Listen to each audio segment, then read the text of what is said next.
Cashflow Diary Podcast, episode 158.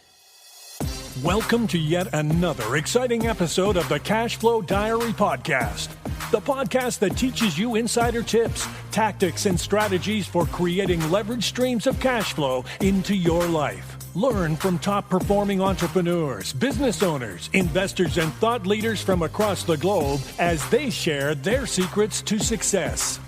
Like what you learn on this and other Cashflow Diary podcast episodes?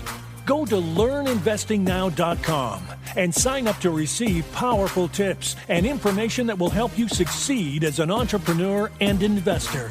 Now, here's your host, investor, entrepreneur, business owner, educator, speaker, author, and master facilitator of Robert Kiyosaki's cash flow game, Jay Massey. Okay, and welcome to another episode of the Cashflow Diary Podcast. I'm your host, Jay Massey, and I'm glad that you are here. Hopefully, you have been enjoying the fact that we are finding the experts who are out there to help you and I get in front of more customers, build our business, and most importantly, grow that cash flow. I mean, if you have a building go vacant, the one thing you're looking for quickly is a renter, and we can call those customers too. There are so many strategies these days. There's so much to learn, so much to know. How on earth are you ever going to stay on top of them? Well, here's how you're going to do it. You're going to pick one, stick with it, make it work, and then go to the next one. And we have another expert for you today in a completely different area you may not even have thought of or expecting. I know for us, it's going to be new. I know it's definitely something that I personally have an interest in, and you know we do this from time to time. So today, we're going to be talking about finding that perfect customer all on LinkedIn. You're like, linked what? LinkedIn, it's the social network. You know exactly what I'm talking about, and we have today's expert going to help us with that. His name is Josh Turner. Is the founder of Linked Selling, a multiple seven-figure agency recognized as the best keyword LinkedIn marketing firm in the world. This is code for he knows LinkedIn better than you and I. So let's make sure we ask him all the questions we can find. And here's where we're going to do it, guys. We're going to do it so sneaky. He's going to give us all of his secrets right now. So make sure you break out that pen and listen to Mr. Josh Turner. Josh, you there? I am, man. Excited to get into it and share all my secrets. Yeah, good, because we just made a promise right there. So, you know, one of the things that I love about being an entrepreneur is that we get to identify problems and solve them. And obviously you solve them in a very specific way using a very specific tool and network, etc. However, I also look at today's entrepreneurs, of which obviously you are one, a lot like yesterday's superheroes, you know, and when you talk about Batman and Superman and the Flash and, you know, Green Arrow, what have you, they dress up and they wear masks occasionally and capes, and they use special equipment from time to time to save people and help improve their lives in various different ways. And I think entrepreneurs do the same thing. However, all of them have a backstory. They started somewhere, that maybe they got bit by a spider, got dosed of radiation, you know, all kinds of things happened to them before they decided to use their powers for good. So before we find out about how you were able to grow a multiple seven-figure agency and make LinkedIn happen, what I would really love to know, we want to know, who is Josh Turner?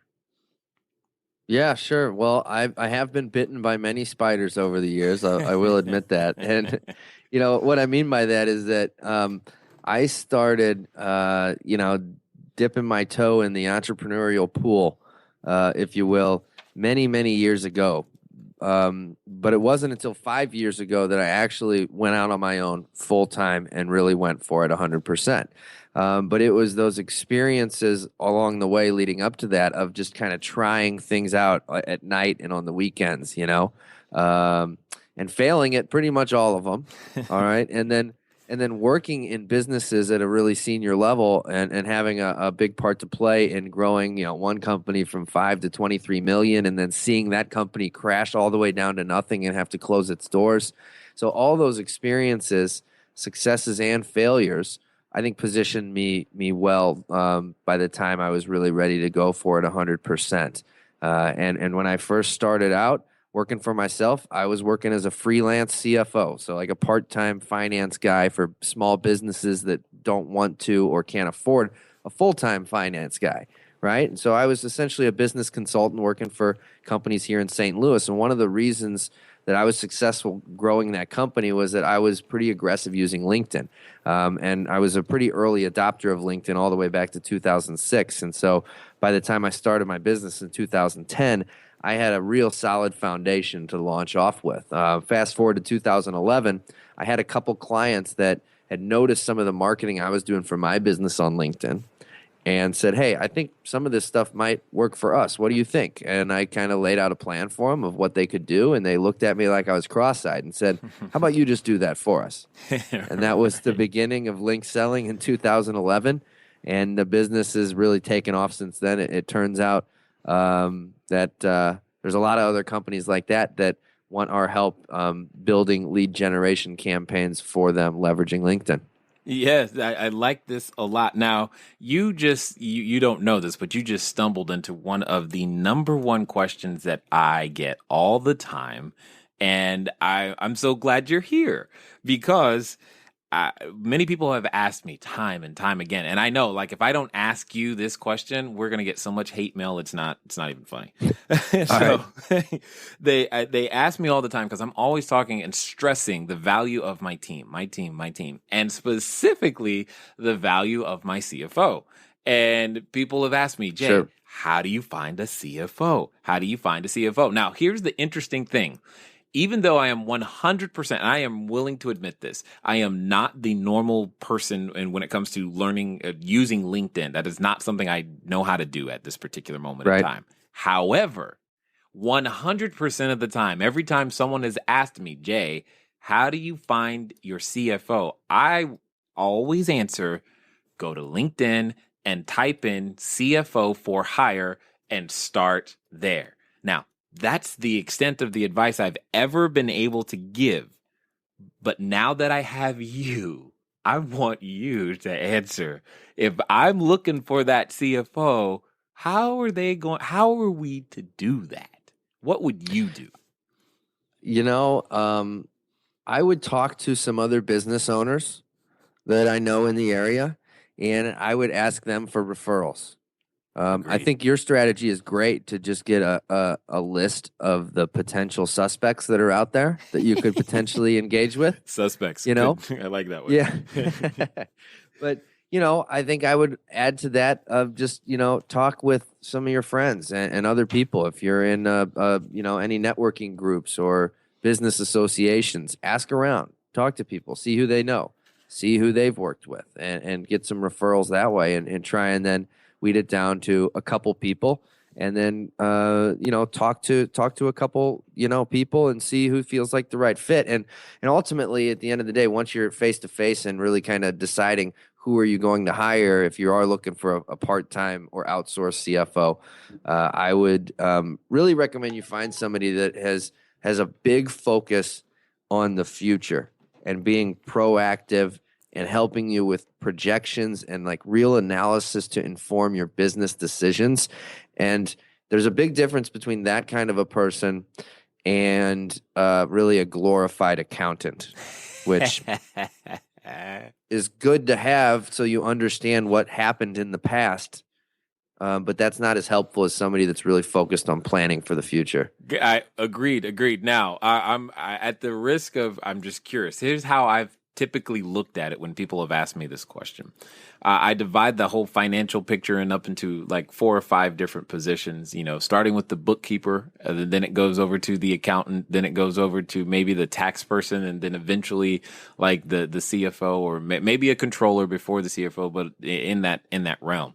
And I've often said to people, the bookkeeper puts stuff in QuickBooks, the accountant puts stuff in QuickBooks correctly, the tax person reports what was put in QuickBooks, and the CFO helps you make sure that you don't make any of the mistakes you've made in QuickBooks in the future ever again, and focuses on helping you move things forward. Would that be somewhat accurate in your opinion?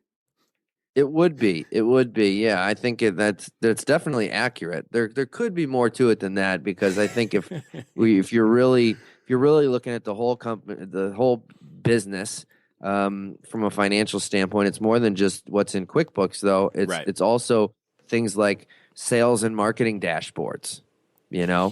and those numbers that are not ever going to be into QuickBooks, but those are like the leading indicators. They're going to tell you what's going to be in QuickBooks in a few months, Right. and a good CFO can help you with that stuff too. Well, and I'm so glad you're here, and I'm so glad your history is right there. And I love the fact that your business grew out of personal use, and it wasn't like you were trying to become a marketing agency per se. It just happened as a result organically from people going, hey, this guy is obviously good at what he does, and maybe they can, can you just help us do that same thing? So I have a question, though, that I find interesting. Because I know many people listening right now, they are, quote unquote, trying stuff on nights and weekends, which is what you said you were doing. And I'm curious, what was that turning point that made you go, I can't just try stuff on nights and weekends anymore. I have to do more, commit more time to actually making something happen. And as a corollary to that, where did you get the courage to take the leap? Well, really, it was the company that I was working for. One day was forced to shut its doors. The bank and the company's investors would not give the company any more money, and we had lost so much, and cash flow was so poor that one week we realized that we were not going to be able to meet payroll the next week, and there was no option for us to make it happen. And so we had no other decision than to bring all the employees into the main area of the offices and tell them that we were shutting the doors, and that was the end of it. And so for me, that was really the moment that I had to make a decision. It was there. I had to decide right then and there. Do I want to now go start interviewing, or do I want to go out and try and do something on my own? And I had really been itching to do my own thing for quite a while. And was kind of tired of working for other people, to be honest. And so for me, it was just like, you know what? I got nothing to lose. Let's do it. Yeah, and you just lost the job. Might as well. Right. Yeah. Yeah. And I was actually fortunate because I didn't lose my job right away. I was the last man standing at that company, and the bank hired me to stay on for about 3 months to manage the wind down and liquidation and lawsuits and inventory and all that kind of stuff. Which gave me even more time to really think and plan while getting paid still. But that was really the impetus for the whole thing. Wow. Got it. Okay. And yet from that, even seeing that go down, you still say, well, I want one of my own. I want one of my own where I could actually, the same thing there's nothing preventing any one business from going through what you just experienced or had experienced at the previous job, and you were still willing to say, you know what, let me throw my hat in the ring. Yeah, absolutely. And I've experienced more than just that one business fail. My father's company, his first company that I was working for when I was in college, he had to shut his doors for a very similar reason.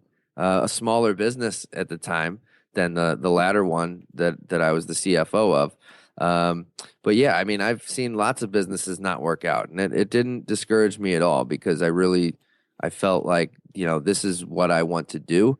And what really is the real risk? For me at the time, I didn't have a family, just me by myself. And so, hey, let's go make it happen. If you're not willing to take risks, then you're not going to get much reward. Yes, that's very, very true. That's very, very true. So you turn to LinkedIn. How on earth do you go, I know, I'll just start marketing LinkedIn? You get an email from LinkedIn one day in 06 and go, yeah, this is my answer? No, I joined it originally in '06 just because other people started joining, I get invited to them, and it's turning into this kind of thing. My friends are joining it, so I join it. I'm kind of playing around with all these newfangled online tools like everybody else, and then from there, my buddy Ben and I started using it for business development for a project that we were working on the nights and weekends, and had some success with it.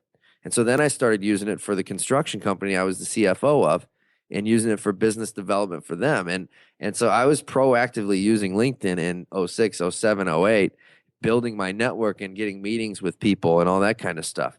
And so by the time it was 2010 and I'm out on my own, I already had a playbook pretty much that I knew, and I just had to step on the gas. And when you're targeting business owners, because as an outsourced CFO, I wanted to get in front of business owners that could potentially hire me. I mean, there's no other place to target them as efficiently as you can on LinkedIn. Right. Well, you bring up a couple of things. One, the targeting aspect, but most importantly, the other thing that I think is really, really relevant, especially for those of you who are of a real estate persuasion to understand. Now, we all can readily admit real estate is still stuck in the dark ages in a lot of ways. I mean, we still use paper, right? So Yep. that means inherently a lot of our stuff is done, quote unquote, offline. However, what I just heard you mention, you said that you were using it for a construction company, which is obviously of the real estate persuasion. You're saying an offline company can take advantage of what LinkedIn has to provide. Absolutely, and sometimes it works even better because you don't have so many of your competitors also trying to do the same thing. Because in old school industries like manufacturing and construction and stuff, it works extremely well, because no one else is doing it. Yes, they're probably too busy winding down their company, maybe because their CFO said they got to go. Or was that maybe that's the problem? I hope not. I hope that's not most of them. But what you're saying though is if you're saying that the leads are online and we're not adapting, the business is, well, unfortunately going away. Well, potentially. I mean, it's one tool that we have at our disposal. It's not the only thing, and that your business will die if you don't do it.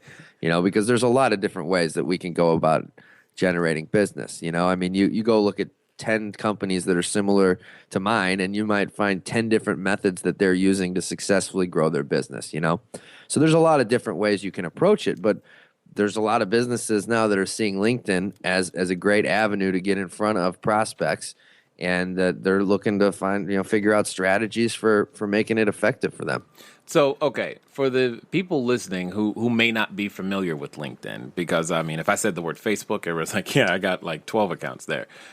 Maybe they may not be as familiar. From your viewpoint, what would you say LinkedIn is, and what's the absolute best way for someone who's a small business owner or thinking of being a solopreneur of any size or kind to be able to begin to use this particular resource? I think they need to get clear on who they're targeting. And we call that your prospect profile. But getting crystal clear on who it is that you're trying to get in front of and who you want to be doing business with. All right? And if those kinds of people can't be found on LinkedIn, then you need to be thinking about who are the potential referral partners that you need to develop relationships with that could be, cash cows for years to come as they refer you to their clients over and over again. All right. And so, because that's the thing, a lot of people just join LinkedIn because they hear like you're supposed to be on it and everyone's on it and that's where it's at for business and social media, this and that. Right. And so they join it and they're like doing stuff, but they don't have a real clear plan. But if you go into it informed with a really clear profile of who you're trying to target, then that will inform other things that you can do on LinkedIn, including the groups you want to join, how you're going to search for those people, what kinds of messages you want to put in front of them, all the way down the line. Got it. Okay, so then let's detour here for a quick second. And one of the techniques that we're often teaching those in the Cashflow Diary community is how to use what we call coins or center of influence networking strategies. And for example, one of the places where we as real estate investors can often find deeply discounted properties, and this one is pretty, it's out there, but is simply public adjusters. Like if I could get in front of a group of public adjusters who are out there adjusting claims when buildings burn, commercial or single family or what have you, they're the ones who are typically the first to know that owner wants to sell the building. So they make killer referral sources.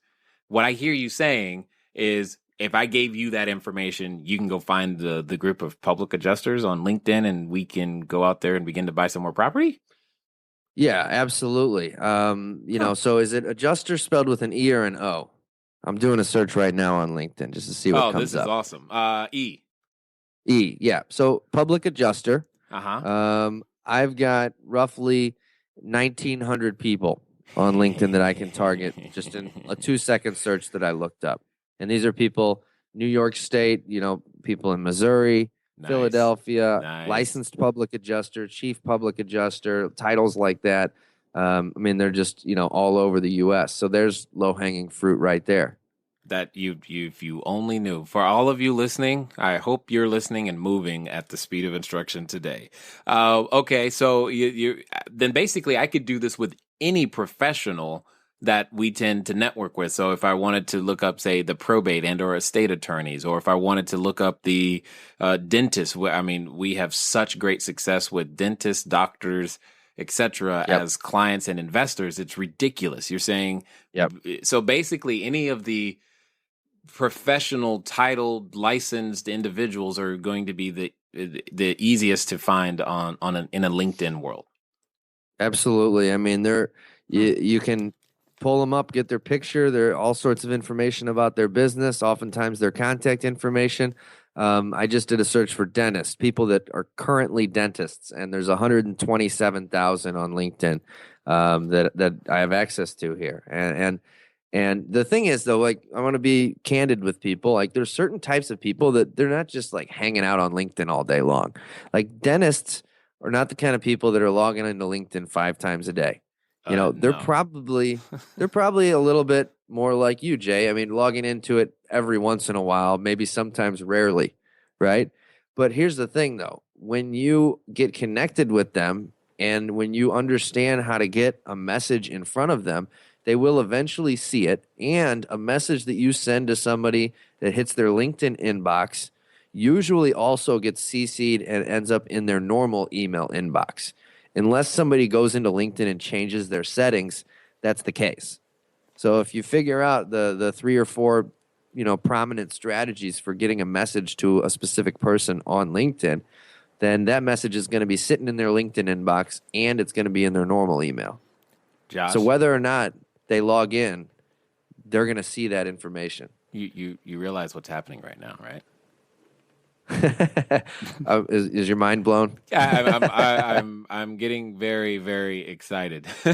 So Awesome. Because there's that we've had great success. For example, some of our best students have been engineers. I don't know why. My wife was asking me, like, is that another engineer? I'm like, yeah, I don't know why. But for whatever reason, they've been able to be very successful with our educational materials. And one, in fact, managed to, just in his 30s, was able to walk away from his job last year because of Awesome. that. And because I know that, I'm like, I want more people like him, which is code for really saying I want more engineers. And you're saying I could take, so basically any professional credentialed individual that we have success with, we can go find more of those specifically and invest marketing time, dollars, and resources that direction. Now, okay, Yep. So let me ask this question. If you're doing the LinkedIn thing, and again, mind you, understand, I am the novice when it comes to this online stuff and marketing and strategy, because we're, real estate. We still deal with paper. Are there organic ways of doing it as well as paid ways to do it if you wanted to do it faster, etc., to be able to find the person? How does that work? All right, guys. As you can tell, I am learning a lot right now, and hopefully you are too. I just wanted to make sure that you guys understand that one of the most important things that we are all doing right now is learning how to build our cash flow. Most importantly, going out there to find our customer. I know it seems a little weird. Maybe I can find the customer on LinkedIn, but I know a number of you are out there are trying to figure out where the capital is going to come from.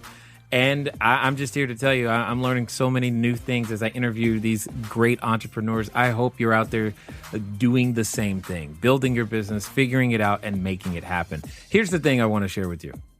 Keep growing. Don't stop, because there's a lot that we can continue to learn together. Absolutely. Yep. There's really, like, those are the two sides to the coin for the most part. There's a lot of different ways you can use LinkedIn.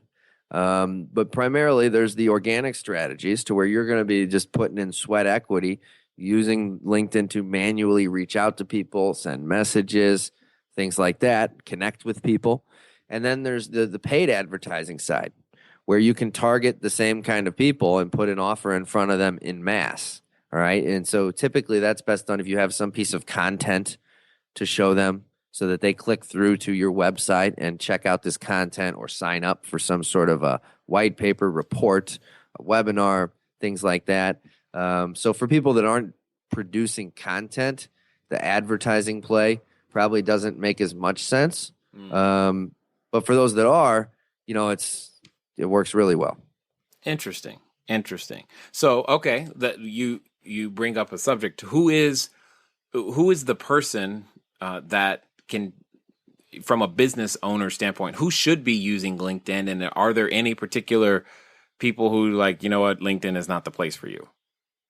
Well, it depends. I mean, if your prospects can be found on LinkedIn, then you should be considering, whether it's a place that you want to invest some time and money into, because, I mean, for most people that I talk to, especially if you're B2B, business to business, like LinkedIn is probably like the number one place that you should be focusing your efforts online.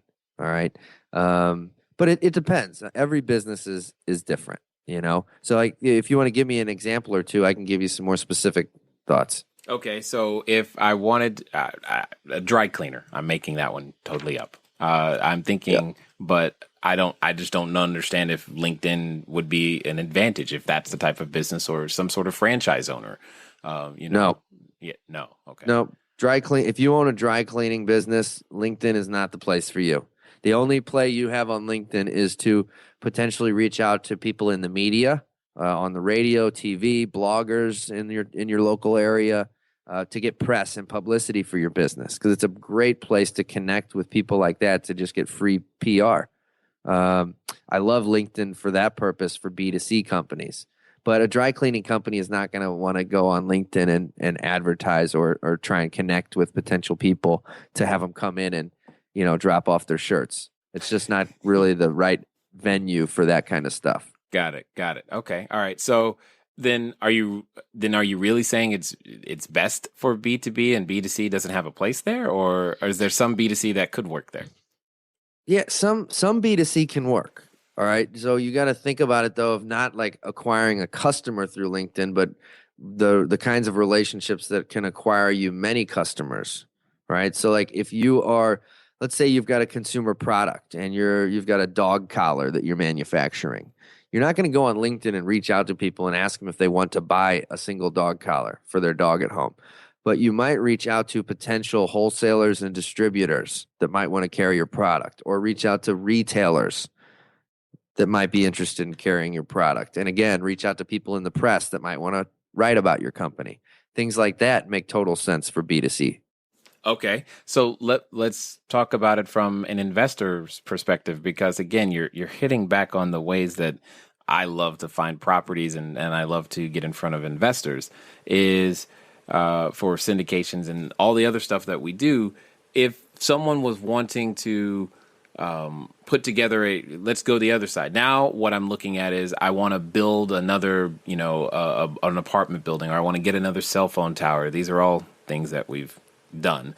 So, we want to put the capital together, and that's again it's a very one person focused more than it is, I need a number of people to market on my behalf. Does that sound like a use or no? So essentially to use LinkedIn to try and find potential investors? Yes. So, really what it boils down to is that like if I was doing a LinkedIn startup, if I wanted to do a startup or something, any business that needs investors for the capital and is like ready to go out there, is LinkedIn the place, or should we be looking somewhere else? Yeah, LinkedIn has the most affluent demographic of any of the major social networks. All right, and way more than like Facebook, for example. And there are specific ways to find the types of people that you're looking for. So it just depends, though, on having enough information to know more or less what is the general criteria of the type of person who could be in a position to give you some money and want to invest in whatever your deal is, whether it's, property, a cell phone tower, or what have you. And there's a lot of different ways to go about reaching out to those people. And it could be done through paid ads that position some sort of an opportunity in front of them, or it could be through direct messaging behind the scenes. It could be by reaching out to financial advisors and telling them about it and saying, if you got any clients that you think would be interested in this, things like that. Josh, if you keep talking much longer, we're going to be done. And I'm going to be like on LinkedIn and doing stuff because you have no idea how exciting this is. Go ahead.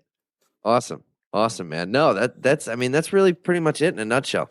Well, the thing is it doesn't get the press, or at least the press that I look at doesn't talk about LinkedIn, not the way that you're talking about it right now, which is why this is good to get a quote unquote insider's perspective of like, look, here's how you can use this thing and here's who you can find. Provided keywords, it sounds like I have to be really, really clear. Like I've been able to give you some very specific examples, especially from our business, because again, I know who our customer is, where you like, that person's here and this person isn't. But that's potentially hyper exciting. So for the person who's maybe they want to write a book, or they're a coach or an author, or sorry, I said that twice, book, author, same thing. Being able to get started is maybe they aren't quite sure. They're kind of like you. You had a very hyper specific skill set, and you were trying to attract people to you, because we've talked about how LinkedIn can be used to go hunt down the individuals. Is there a way to, fish, so to speak, and have them come to you instead? Yeah. I mean, if you've got good stuff to share with other people, content, and you can engage in discussions in LinkedIn groups, for example, like there's a lot of ways to use LinkedIn to get people to come to you. So for example, if you're an author, speaker, a coach, something like that, there's a good chance you've got a blog and you've got content you're sharing and you've got something to say on your subject matter expertise. So sharing that content into all the LinkedIn groups you're a member of is like such low-hanging fruit, but so few people actually do it. So on LinkedIn, you can be a member of up to 50 groups. There are over 2 million that exist, and you can find groups on anything you want. And you'll basically, the play is to join the groups that your prospects are in, not your competitors. So that's a big mistake people make, right? They'll the accountant will join lots of accounting groups. Well, none of the business owners they're trying to reach are hanging out in those groups. You know what I mean? So join. I hope not. Yes, I get it. I got it. Yeah. So find the groups that your potential customers, your clients are hanging out at. Join those groups, and then once or twice a week, share one of your articles into the group. Okay, and like literally, the groups that I'm personally in total, there are over 2 million people in those groups. Okay, and now when I share an article into the group, or I post a comment, or I pose a question to the group to start a discussion, not all of them see it, right? But it definitely generates a decent amount of clicks. All right. So it's a great way to get, inbound traffic to your website, which then gets people joining your email list or reaching out to you to learn more, all those kinds of things. And then, of course, you can use LinkedIn ads to do the same thing, right? And it's just, the sky's the limit depending on what your budget is. I mean, you can put the right kind of content in front of the right kind of people and generate leads all day long using LinkedIn ads and sponsored updates. Okay, so that I'm clear, you said we could be a member of 50 groups. Does that mean can you like run a group, or do you have to join? Yep. You can only join an existing group. You can create your own group, absolutely, and that's really one of the. It's an advanced strategy that requires a higher level of commitment because it takes time to create, manage, and grow a group and continually moderate it and make sure there's good content in it, engaging discussion. But it's one of the most powerful strategies that LinkedIn affords us because it's such a great way to position yourself as a real leader in your space and keep your name in front of people on literally a daily basis. Because all the members of your LinkedIn group, they're going to be getting these email digests of activity that come through. You see, because LinkedIn sends out emails to all the group members, letting them know what's happening in the groups they're part of. And it happens, they get these digests either weekly or daily, depending on their settings. And you can turn them off too. But what we find is that most people are getting them either daily or weekly. And so your name is just hitting people's inboxes constantly when you're the one that's running the group. Got it. And yeah. So if I'm hearing you correctly, like all right, so now I'm thinking I'm out there. I want to attract investors. I want to buy more property. I want to what have you. So you're saying join. So for example, I mentioned, I'll say, let me think of another group of centers of influence. Chiropractors, really great referral sources, really great.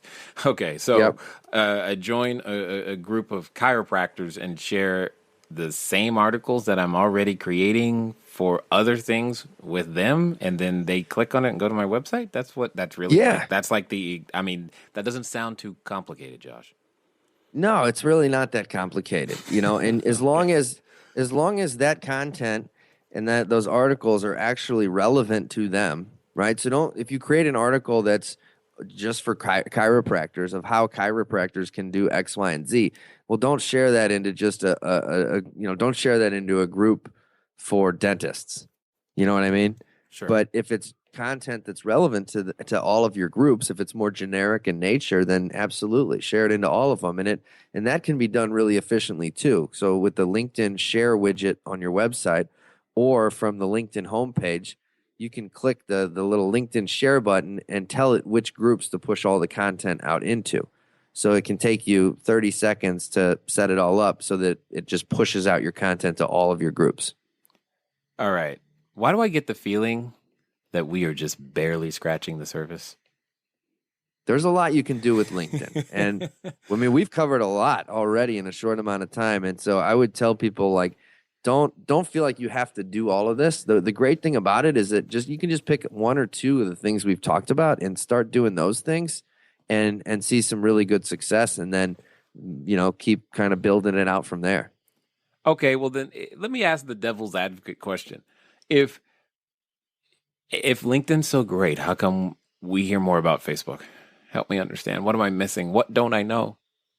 Well, I mean, Facebook's got more people on it. Well, and sure. At the moment, I guess. Yeah, well, they have over 1 billion people. Facebook has over 350 million as of right now, so it's like a third the size, roughly. But it's a more niche play because it's a business network. It's not an everybody network, right? And so naturally, more people are going to talk about Facebook. And Facebook's this exciting, really public company. LinkedIn's publicly traded as well, but Mark Zuckerberg's this big celebrity, always on TV, so people are always talking about it. And because, frankly, there's a lot of great stuff you can do on Facebook. We spend a lot of money on Facebook ads. I'm in Facebook probably just as much as I'm in LinkedIn, to be completely candid with you. But that doesn't necessarily mean that, like, for some reason, one of them is better than the other. They're just two different places that kind of serve different types of markets. Yeah, that's exactly what I was thinking. It's like they have similar functionality, I'm assuming, probably different names for the same types of activities and things, yet they just attract two completely different people, is what I'm hearing. So, which I guess if my customer is maybe, say their demographic is under 30, is LinkedIn now the place for me, or should I go somewhere else? If your demographic is under 30 years old. So there's a lot of people in that age range that are on LinkedIn. Because in terms of advancing your career, which is, most people are not using LinkedIn for business development. They're using it to try and move their career forward, right? So that they can be found by potential recruiters, HR managers, and things like that, or to actively seek out a new job, right? And so there's lots of younger people that are on LinkedIn. Absolutely. Like, I mean, I'm 34. So, I know lots of people that are in their 20s that I'm good friends with, and they're all on LinkedIn. Got it. Okay. Hey, I'm just asking the questions that I think everyone else is thinking, and I'm like, I know so little about it. Yep. One of the other things that I've heard a lot about is this concept, because when we start talking about marketing and getting in front of people, I mean, obviously that costs some things, but I've also heard of this concept of remarketing or retargeting, etc. Does LinkedIn do that as well? LinkedIn has a very expensive retargeting solution that is only available for big companies, and it has a big price tag to it. It's a minimum $25,000 a quarter spend, Oh my God. and the CPM is anywhere from $4 to $8 on that network, which is high. Which is, I mean, so you're talking about $7 a click plus, is what it kind of boils down to. And so we stay away from that. but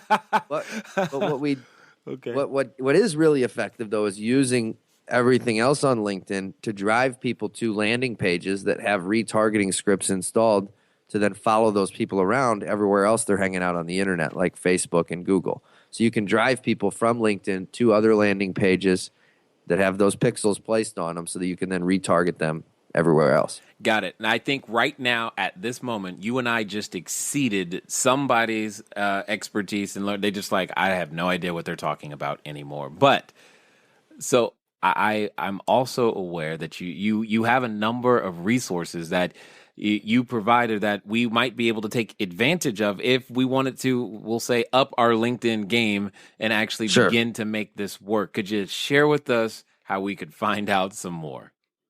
Yeah, absolutely. I think, Jay, the best thing for your folks to dive a little bit deeper into this would be for them to sign up for one of our free webinars that we have coming up.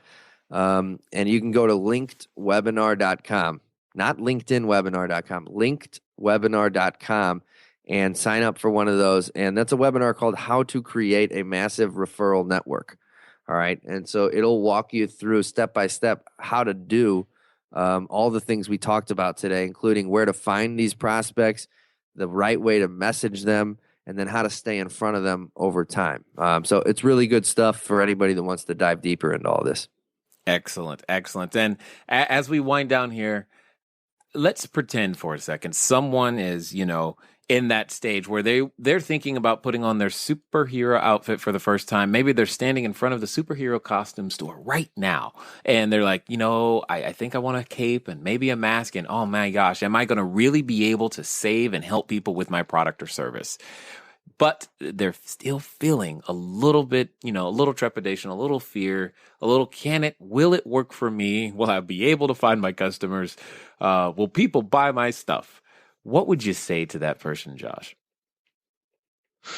Oh man, I think you just got to go for it. Like there's always doubts. Like, I mean, I have doubts to this day. Like anyone that tells you that they're not, sometimes doubt thing, facing that same kind of like anxiety and pessimism, I think is really not being truthful, or is just got, veins of steel. You just got to go for it. There's no other option than just to go for it. And you know what? If the first time work out, like use that as a learning experience for the next time. And eventually you'll understand your customer well enough that you'll be able to package your offer and your presentation in such a way that you'll get your fair share of deals. And sometimes it can just take time, but sometimes it happens right away. But you never know unless you just go for it.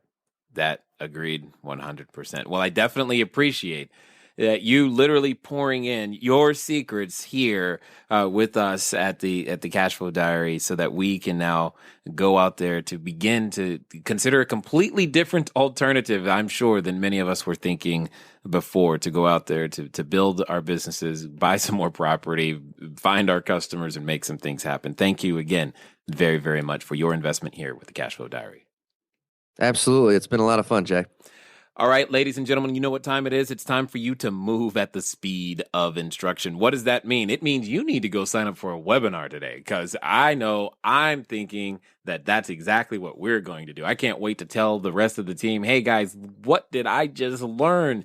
What we can do, because I had no clue. And that's one of the reasons why you got to keep coming back, because you never know what you're going to learn. I never know what I'm going to learn. The point is that we can learn from everyone if we're willing to accept the fact that we don't know everything just yet. It's been fun talking to you guys today, and I do look forward to talking to you soon. Until next time.